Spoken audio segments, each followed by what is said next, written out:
these letters? They're prison letters. They're letters from other people that are in prison that are sent to me.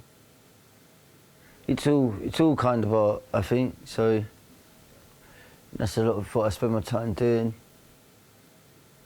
Wondering what's actually work.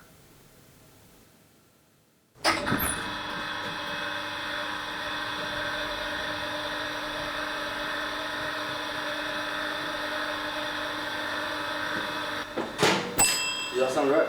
Can you hear me? Yeah, it sounds great. Oh, wonderful.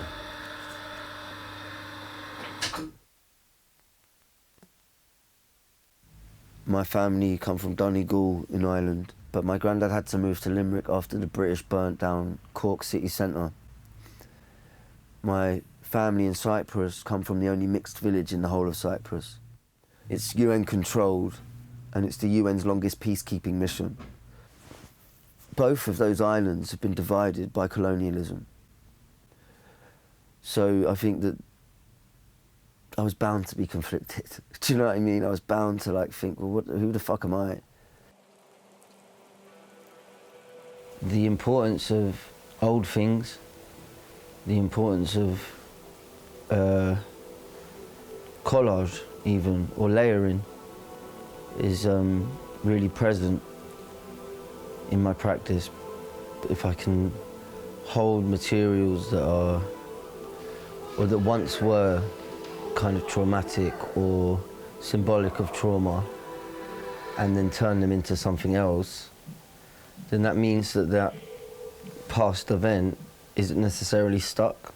Then that means that someone like me who from very young was known to police, social services and all of that, and felt very much like my life was pre-written, that kind of predetermined script can change.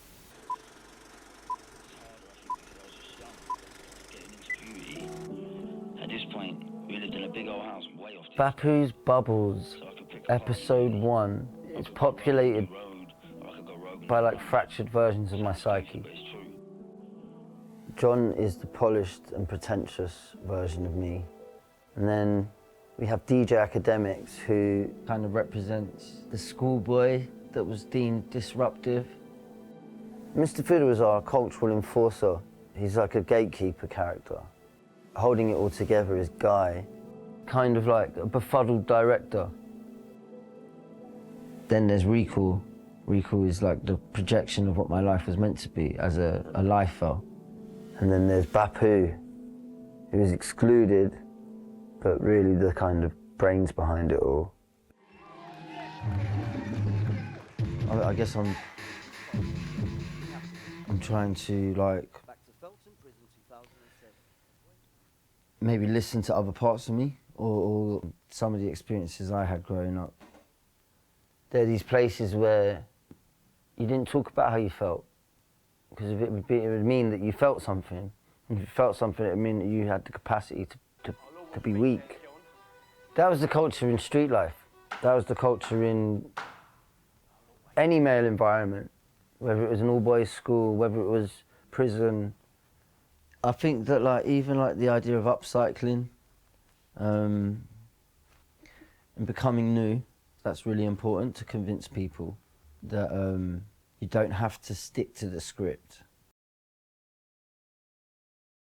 Sometimes it can be quite long, having a practice where basically you have to explain that you've been to prison for people to understand it. And then it's okay, if you don't do a good job of explaining it that time, and then you got to do it again the next time and the next time and the next time, and that's when you get stuck in that loop.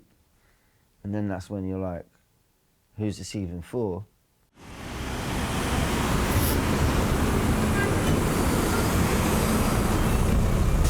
To drive up. We're going to the Costi Corner, which is kind of what the sort of set of the show's based on.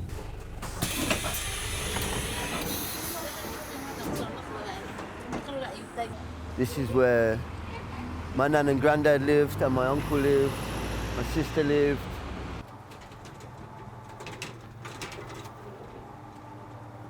That'll do, won't it? So that's my granddad, that's my Bapu there as well. my bafu and my nephew. And that's my great uncle who passed away recently. Obviously the Cypriot flag. And there's my yaya. So that's my grandmother who would do all of the food all of the time.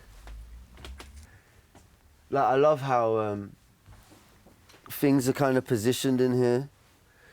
So there's like a photo, a key ring, like a religious kind of iconography, and then a really old photo, prayer bead, and it's kind of how my studio is.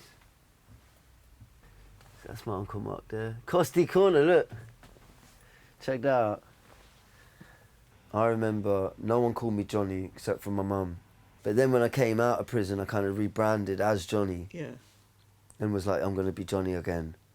Yeah, there's this Johnny, who's the lovely Johnny, who's the Johnny that was post-13-year-old, pre-13-year-old rather, yeah? And then there's a Johnny that was like from 13 to...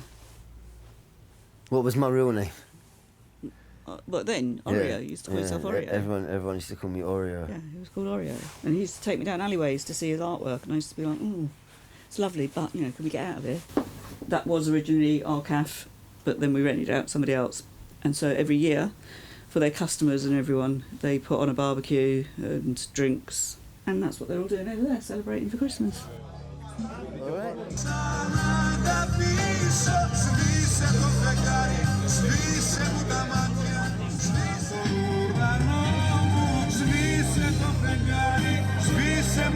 I'll never really be able to escape like my past or whatever, but it doesn't mean that I can't be something else as well.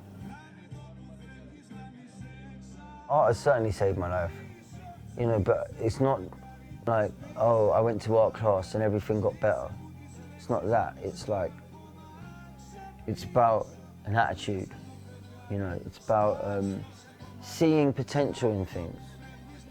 If I can see a use in something that's been thrown away and breathe new life into it and make it anew, then we can do that with our own selves.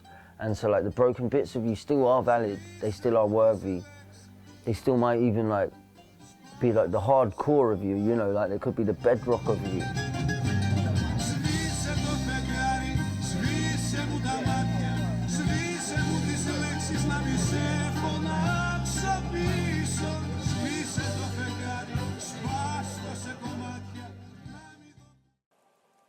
The streets really got to me.